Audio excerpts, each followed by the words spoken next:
Composée de 10 pays membres, la communauté économique des États de l'Afrique centrale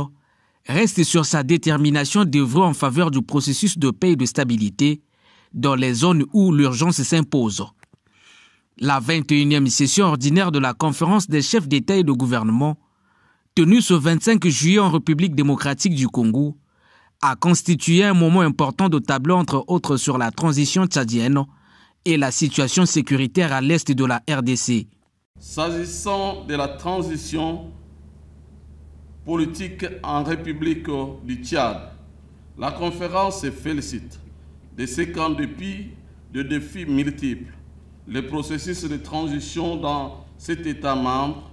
se poursuit sereinement. S'agissant de la situation politique et sécuritaire de la région, notamment à l'est de la République démocratique du Congo, la conférence a appelé à la solidarité communautaire et suivant le principe de la complémentarité, elle a instruit la Commission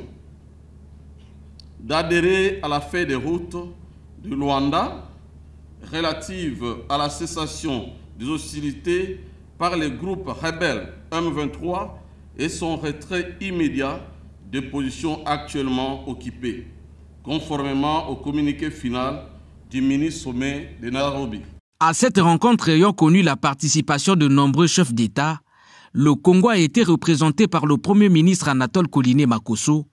accompagné de plusieurs membres du gouvernement, venus porter le message du président de la République Denis Sassou Nguesso à ses pairs. La RDC, qui assure actuellement la présidence de cette institution sous-régionale, en tient à ce que les efforts consentis par les États membres de la CEEAC lors de cette session soient respectés. Je me dois de souligner que les recommandations et décisions assorties de cette 21e session ordinaire démontrent combien nous sommes tous déterminés à relever, main dans la main, les défis de l'instauration d'une paix et d'une sécurité durable, ainsi que celui de l'autosuffisance alimentaire dans toute notre sous-région. La communauté économique des États de l'Afrique centrale a été créée en 1983.